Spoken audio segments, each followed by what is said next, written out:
a entender o rascarle a nuestras lógicas. Y si bien no soy mujer, me pongo a observar por qué ella se queda o se quiere ir, por qué se acerca o no, por qué está enojada o no. Entonces, ahí me acercaría a tu pregunta. ¿Qué está pasando con ella? A partir de cómo estoy siendo yo con ella. Porque en el fondo de las cosas, y si lo quiero simplificar, yo lo estoy llevando un tiempo, no sé. El tema es, en las relaciones o quizá en la paternidad, ¿qué necesidad no he satisfecho? ¿A mis hijos o a mi pareja? La necesidad de equilibrio, la necesidad de afecto, la necesidad de respeto. O sea, ¿por qué nos preguntamos si nuestras broncas no tienen que ver con necesidades insatisfechas? Gracias. A ver, a lo mejor es algo típico de algunos psicólogos. Cuando les hacen una pregunta, respondemos con otra pregunta. Yo les quiero plantear una pregunta.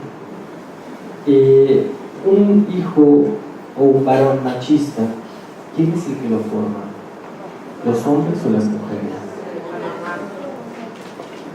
Lo forma la mamá y el papá. La mamá porque está ahí y tiene una carga cultural que transmite a un hijo varón. Porque la mamá no va a educar a un hijo para que sea menos hombre, porque le va a ir mal. Pero también lo forma un papá. El papá con la ausencia, porque ¿qué es lo que transmitimos con la ausencia? No me importa en qué año vas de la escuela, no me sé cuándo es tu cumpleaños, no sé si tienes amigos o amigas, no sé cómo te va con tu amigo, con tu maestra, no sé si eres homosexual. No me interesa, y no me interesa porque tengo mucho trabajo. Ahora, no vamos a satanizar a los varones. ¿Por qué no nos interesa?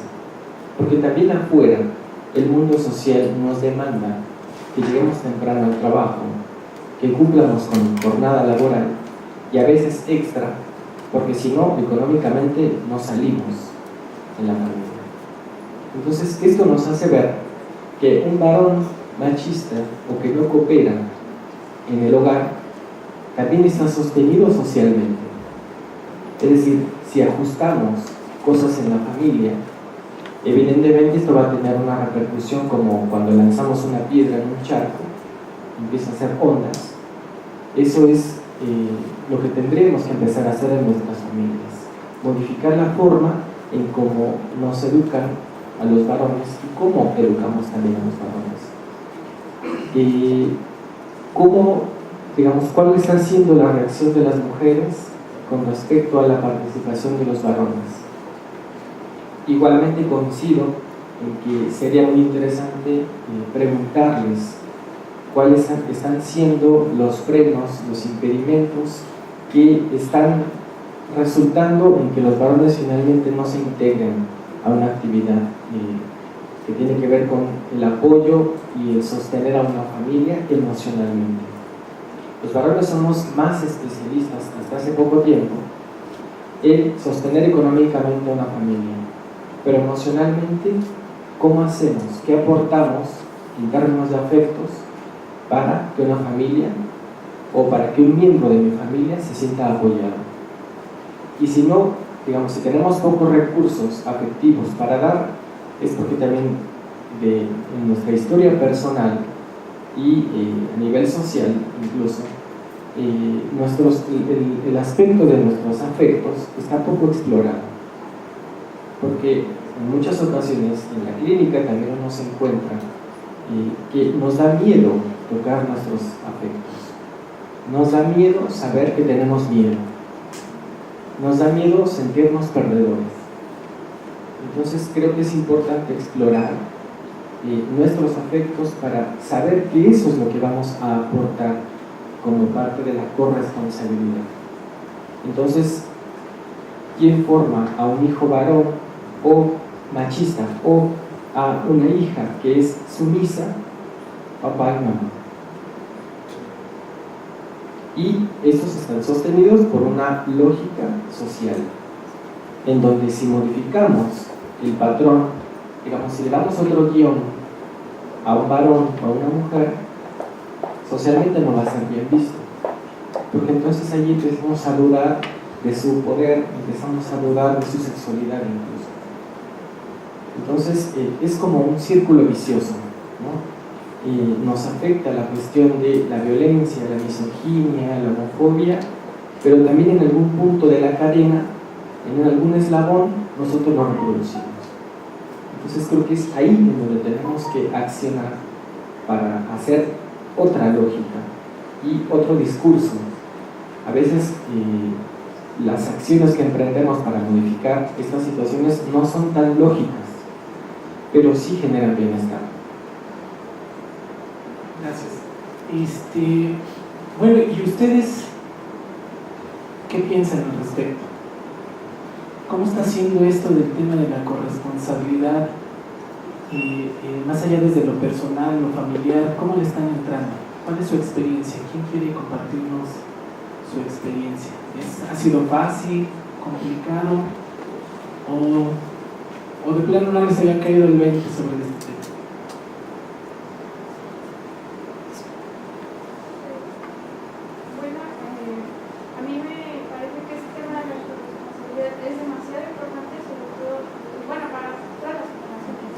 Pero sí me suena mucho a lo que es, hablamos de reeducar a los varones, de toda esta, los psicólogos, Francisco, toda esta lógica del varón, pero pues que hay también de la lógica de la mujer, ¿no?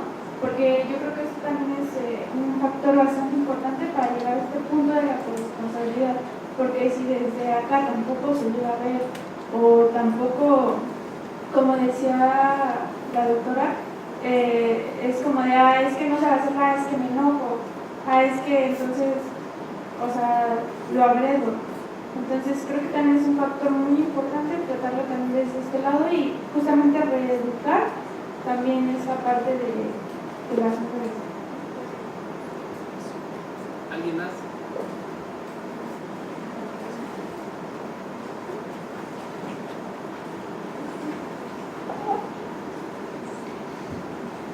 Bueno, buenas tardes. Coincido en gran parte en lo que acaban de comentar y bueno, hay parte de mi experiencia lo que les quiero platicar. Y lo primero que se me ocurre es algo bien curioso que viene en estos días, que es el Festival del Día del Padre que hacen las escuelas. Como profesional y como papá pasa algo bien curioso. El Día de la Madre ponen las sillas, el Festival Día de la Madre ponen las sillas alrededor del patio y si por alguna razón no fue la mamá, fue la abuelita, le acercan una silla y siendo la abuelita y le ponen un montón de bailables y un montón de cosas. El Festival del Día del Padre, no importa si fue el papá, si fue el abuelito, si fue el hermano, a todos nos pueden hacer actividad física, nos pueden hacer 20.000 juegos, no importa cómo vayamos. Desde ahí percibo que sí hay una especie de paradigmas. El hombre tiene muchos paradigmas, pero percibo que la mujer tiene todavía más en relación a este tema. Y como parte de la experiencia, ya hablando de como papá, como familia, en alguna ocasión, en una discusión con mi esposa, ella me dice: es que te agradezco que ayudes en la casa. Y yo le digo: espérate, yo no te estoy ayudando en la casa. Ayudarte en la casa significaría que tú lo estás haciendo y yo hago una parte mínima. Pero en realidad, aquí las labores domésticas las hace el que le toque. Cuando llegas, lo que hace falta. A mí no me gusta el desorden, llego y lo levanto, lo arreglo, lo lavo o hago esto. Entonces yo no te estoy ayudando, yo estoy haciendo, pero tú lo consideras como ayuda, y al considerarlo como ayuda, ya estás minimizando lo que yo estoy haciendo.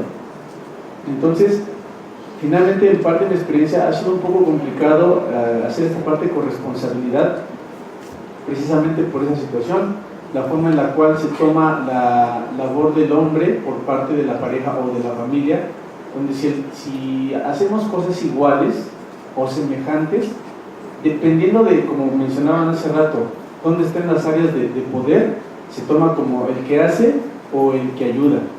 Entonces, por ejemplo, si yo cuido a mi hijo parecido igual que su mamá, entonces soy un papá sobreprotector. ¿Sí me explico? Aunque en realidad estamos haciendo lo mismo. Si yo juego lo que él quiera, entonces soy permisivo. Si él juega lo que yo quiero, entonces ¿por qué lo quiero hacer como yo? ¿Por qué le enseño lo que me gusta? Entonces es bien cómico, y es un poco complicado lidiar a veces con eso como papá, y luego lo que comentaban por allá, salir a la calle y obviamente tener ahí otra serie de situaciones, tanto de hombres como de mujeres, que nos estigmatizan, por decirlo de alguna manera, como padre en esa labor. Gracias.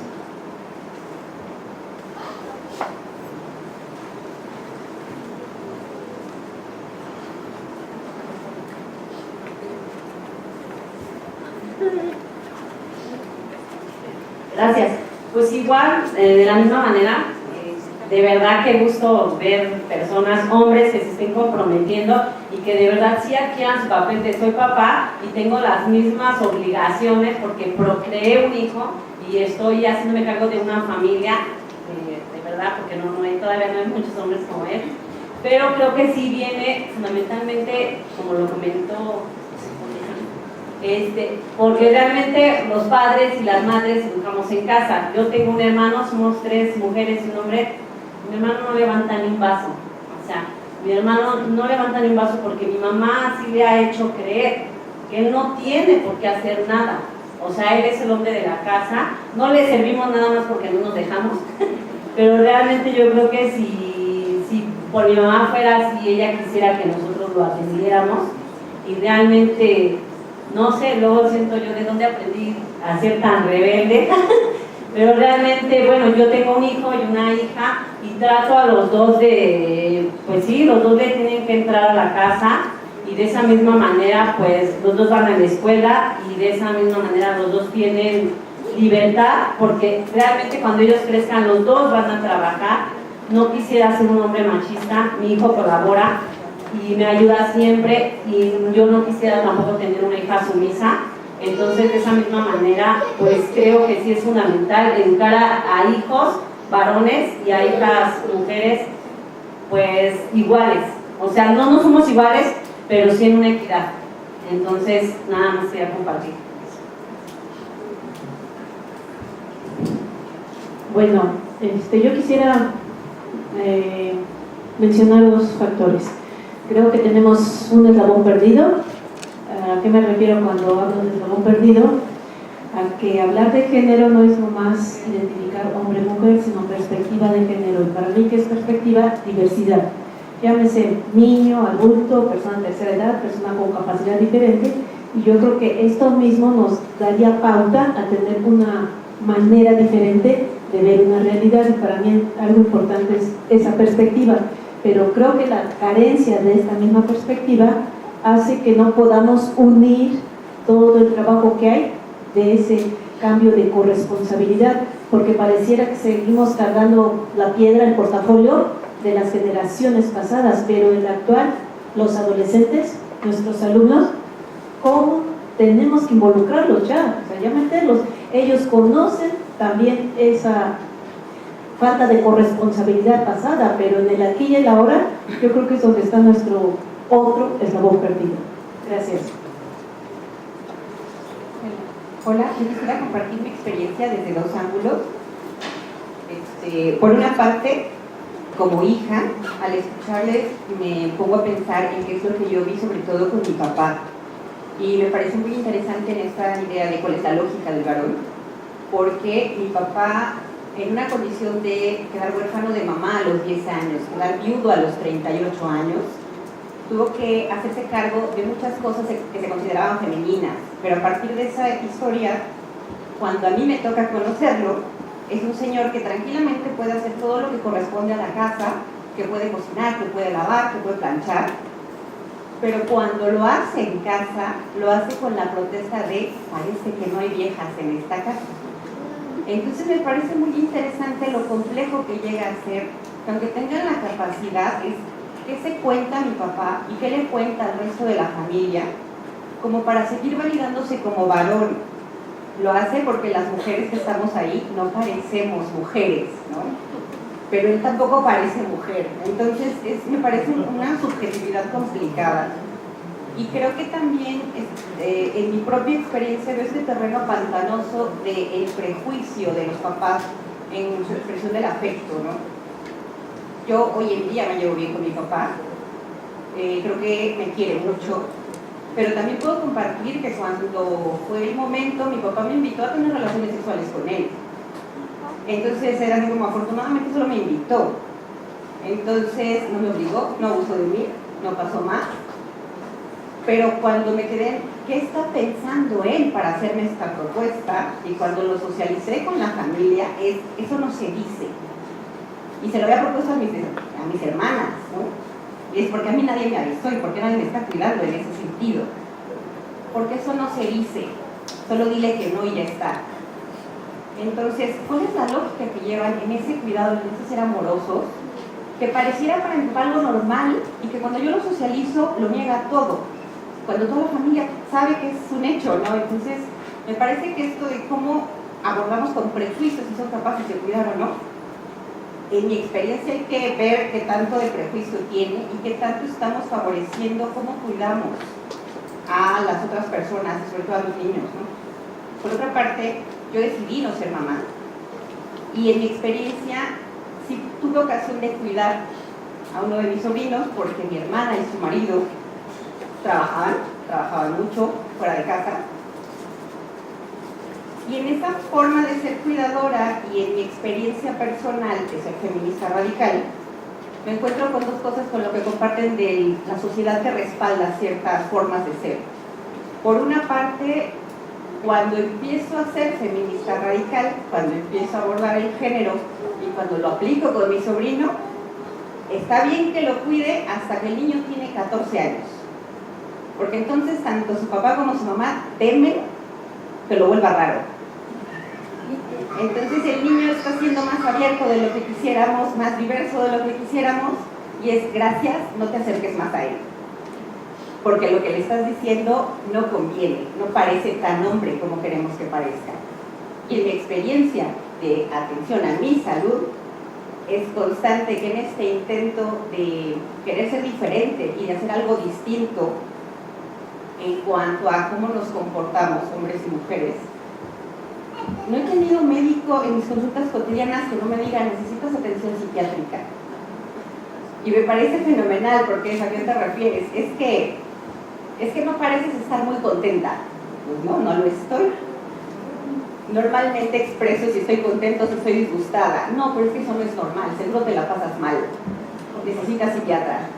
Entonces me parece fenomenal que todos estos intentos que estamos haciendo por tener una vida distinta, socialmente también vamos en contra, ¿no? Entonces, ¿cómo logramos tener un respaldo, una red de apoyo donde podamos conciliar y coincidir? Y creo que para el cuidado, a mí me parece indispensable empezar por decir, yo creo que es esto, el cuidado y la crianza y la responsabilidad y la labor doméstica, desde que conozco a alguien.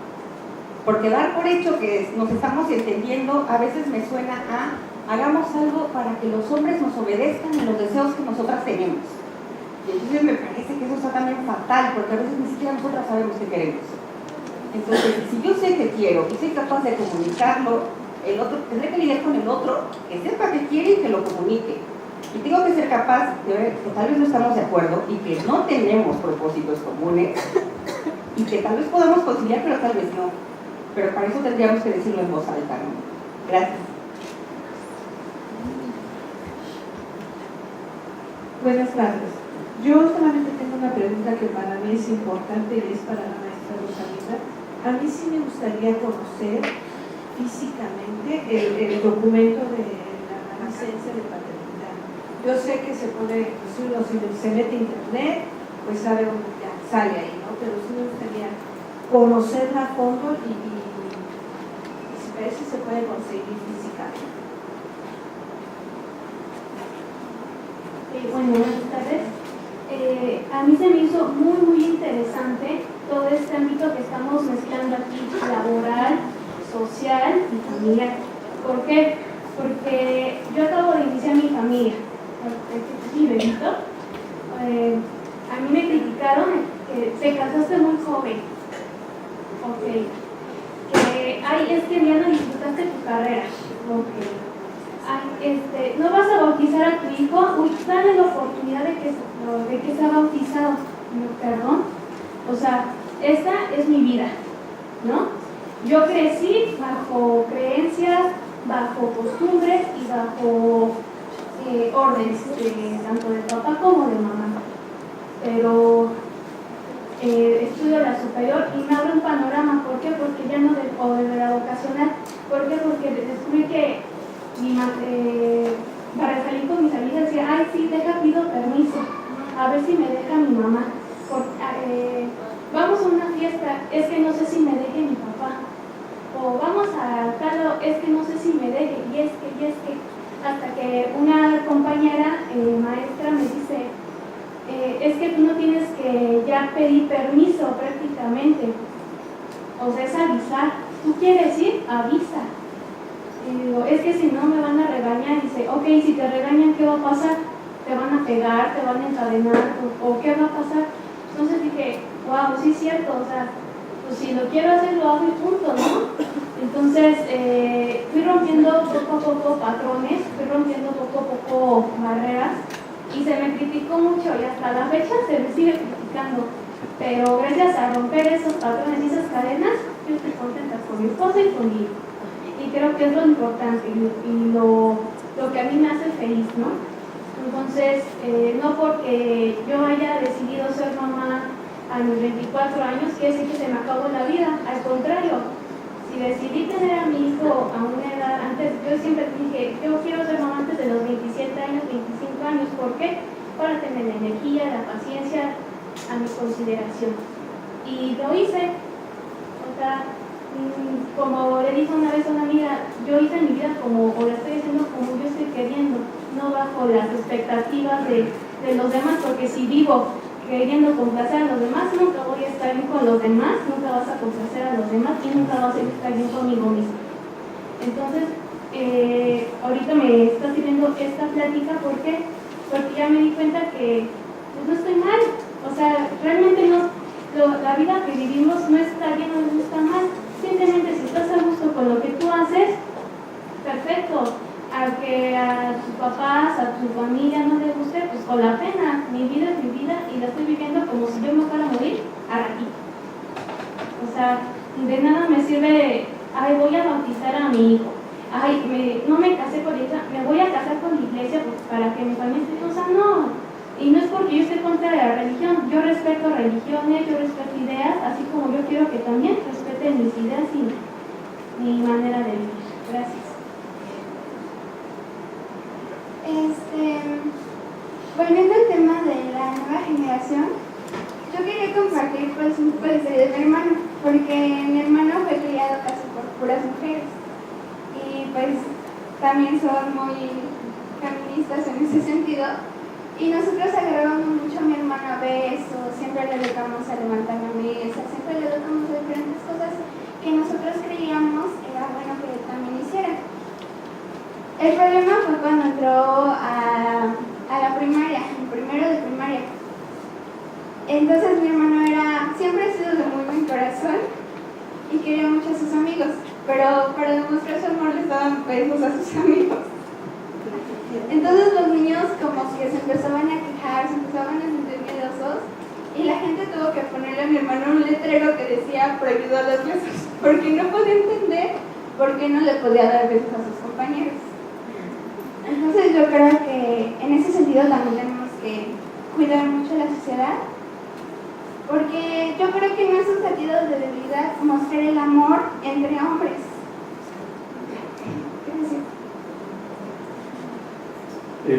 Muchísimas gracias por su plática, Mesa, ha sido muy interesante.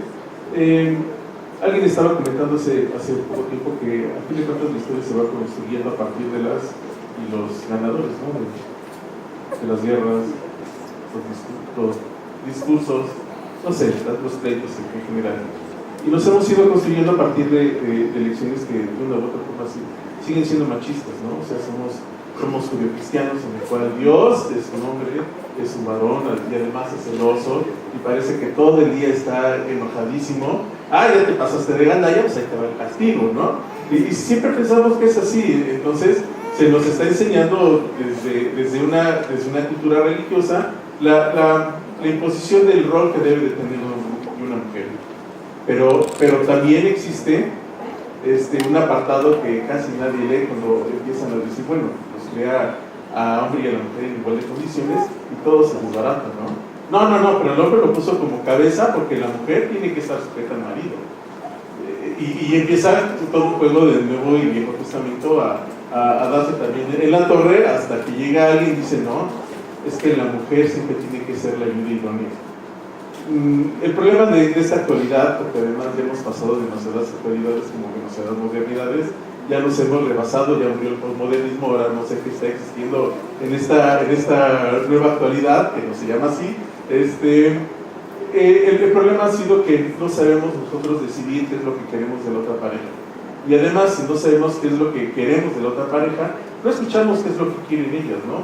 Oye, yo te voy a querer, te voy a hacer piojito, te voy a decir palabras bonitas, te voy a cocinar, te voy a llevar a pasear, pero ¿yo qué quiero?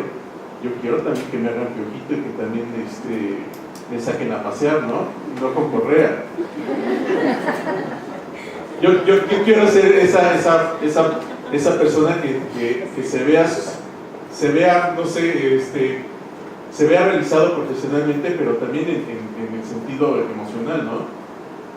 Y no lo sabemos decir, no lo sabemos, ni las mujeres saben decirlo de todo, porque a veces nada más se existe también como el otro pensamiento de que ellas buscan nada más la comodidad y el hombre busca el placer. ¿Cómo se ve? ¿Cómo lo veo? Yo lo veo bien para que forme unos hijitos exitosos, que tengan buena posición social. No, yo la quiero nada más para sentirme bien. El problema, yo creo, el día de hoy, que en estas corresponsabilidades es que no sabemos decir qué es lo que queremos. Muchísimas gracias a todos. Hola, buenas tardes. Bueno, retomando el tema de corresponsabilidad. Yo creo que a través de las generaciones las cosas han ido cambiando. Quizá no a los gigantes pasos que necesita la actualidad, pero han ido cambiando. Yo creo que gran parte de que te encuentres o veas a un hombre con un punto diferente del que se le fue criado es porque se ha preparado, porque ha leído, porque se ha documentado, porque quiere ser diferente. Y no por ser diferente me refiero a que sea un mandilón, porque así los hemos tachado. Digo, me precio de contar con una persona que es muy similar a mi papá. Ayuda en casa y cuando hubo una necesidad le entró a los quehaceres del hogar, ¿no? Y sustituyó el papel de mi mamá. Y mi mamá nos enseñó que también había el rol de la mamá trabajadora, porque le gustó tanto que se quedó otros años, ¿no? Yo tengo una pareja que de verdad nadie me creería, ¿no? Viene educado de puras niñas, su abuela, su mamá y su hermana. Él tiene ese ejemplo. Y a pesar de que su mamá le escogía hasta la ropa para el diario, a la fecha no hay un día que me deje planchar. Dice, no, abuelita, tú hazte cargo de otra cosa ahora. Y en la tarde me ve haciendo algo y él hace otra cosa. En mi caso, yo soy la desordenada del hogar. Y gracias a él, de verdad que tenemos una casa limpia y ordenada. Digo, yo no le ayudo. Y él me dijo algo bien importante. No te ayuda ni le ayudas. Se cooperan. Porque aquí vivimos 4 personas, una de género femenino, otra de género masculino, que le gusta besar y le gusta abrazar a las personas. Y no por eso lo tachamos de que el hombre tenga alguna preferencia distinta. Y bueno, ¿a qué nos lleva que veamos a este niño tan amoroso con la preocupación de volverse gay? No, señores, estamos viviendo una etapa muy rápida. Tengo un adolescente que tiene compañeros homosexuales. a los 14 y 15 años los niños son homosexuales aceptados dentro de su hogar, ¿no? Y yo creo que nos está rebasando esta corresponsabilidad. Yo creo que hay que tener bien establecido dentro del hogar que la corresponsabilidad es sencillamente porque en algún punto los adolescentes están decidiendo no ser padres. ¿Y qué tiene uno que hacer de manera individual? Aprender a cocinar, aprender a planchar, aprender a lavar, porque muchas veces no estamos, o no nos alcanza, o no estamos preparados para solventar todo ese tipo de detalles que lo pudiera hacer otra persona por nosotros.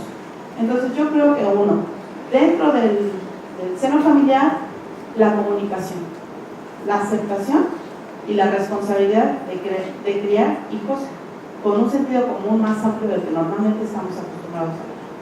Gracias. Sí, mi nombre es Víctor.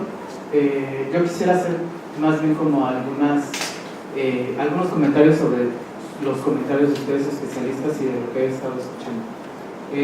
Lo primero es que creo que, de acuerdo a lo que decía Rodrigo, que estamos educados por papá y por mamá. Creo que esto ya se ha vuelto más complejo, no solamente por papá y por mamá, sino también por medios de comunicación, por la educación formal, que si bien también tiene muchísimos estereotipos que nos van formando y nos van haciendo creer qué es ser hombre y qué es ser mujer. Habían comentado algún ejemplo sobre esta parte del niño que demuestra su afecto y entonces ahí hay una educación a partir de lo que creen los profesores, los maestros o los adultos en general.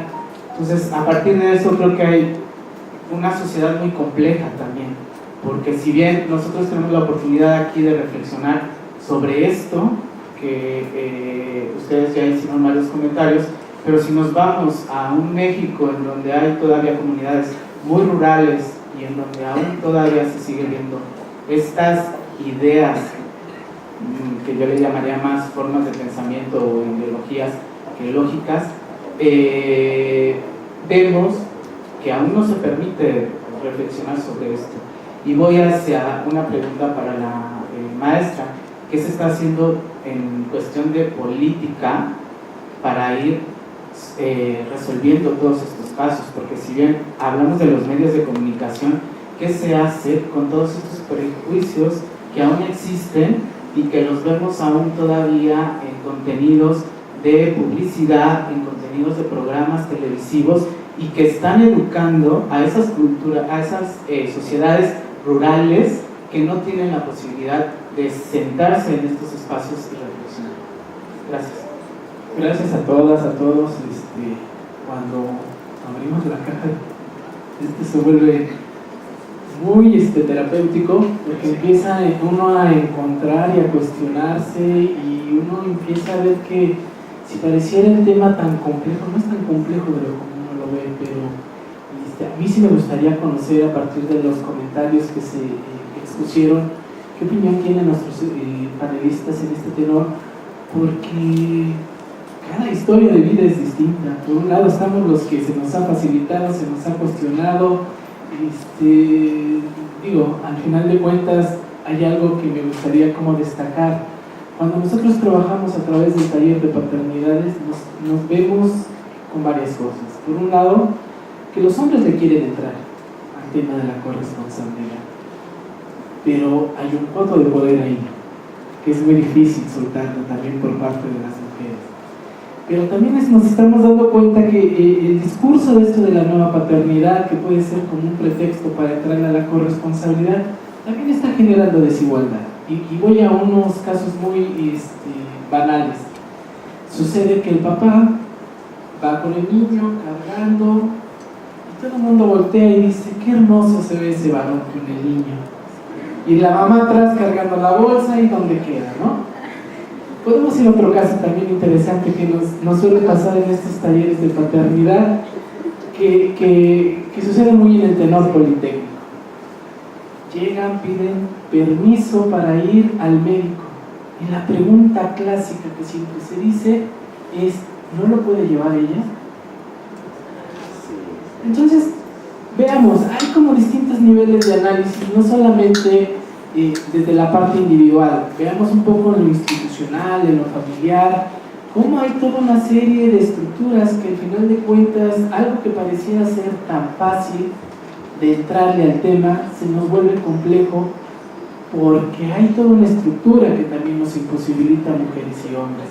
Y yo quisiera aquí ir pasando la palabra a la compañera y a nuestros compañeros para también ir como cerrando en este tenor de hacia dónde vamos, qué falta, más licencias por paternidad, esa será la solución, más horarios flexibles para entrarle al tema de la conciliación, lactarios, espacios donde puedan tener ustedes esta parte de amamantar, que los hombres alimenten a sus hijos, que haya espacios en los CENDIs. Con eso estamos en verdad atendiendo este tema de la conciliación, o falta.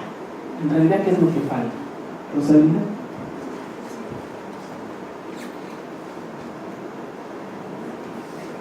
Gracias. Bueno, pues sí, falta mucho por hacer, sin embargo creo que ya dimos algunos primeros pasos, que son un tanto la licencia por paternidad, que también tiene sus cuestiones de crítica en el sentido de que sí, los padres están involucrados ciertos días, para algunos son 5, para otros son 10, cuando la hija nace, ¿no? Pero la pregunta es, ¿y luego qué pasa? O sea, porque no nada más se es papá 5 o 10 días, ¿no? Sino es todo un proceso de vida de la hija del hijo. Entonces, ahí para respondernos, ¿y qué más?